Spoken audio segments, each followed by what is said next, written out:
সালাম আলাইকুম প্রিয় ইলেকট্রিশিয়ান ও স্যানিটারি ভাইয়েরা।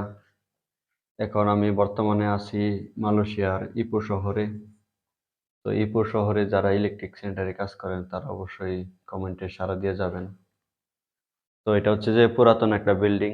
বিল্ডিং বলতে গেলে একতলা, উপরে হচ্ছে গিয়ে টিনের সিলিং দেওয়া আর কি।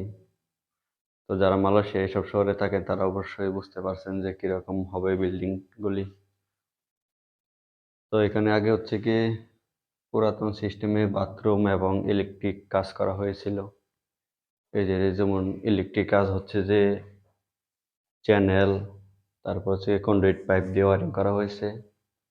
এখন যেহেতু রিনোভেশন করা হবে, সবগুলি কনসিল করা হবে এবং বাথরুমগুলিও নতুন করে করা হবে।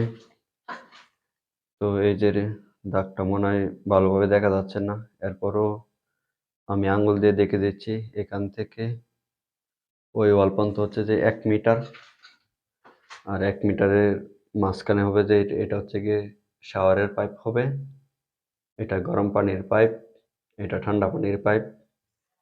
এখানে হবে গোসলের জায়গা,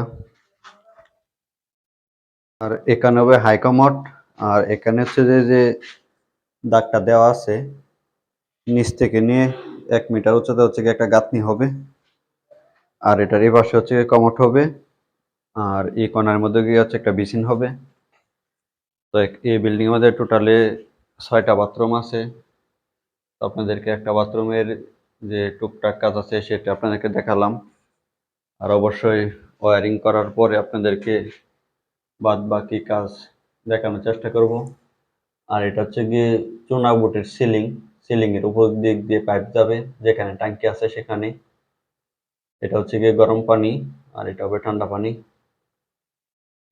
আর এখানে হচ্ছে গিয়ে মিক্সার হবে। তো অবশ্যই কমেন্ট করে জানাবেন যে কিরকম হয়েছে।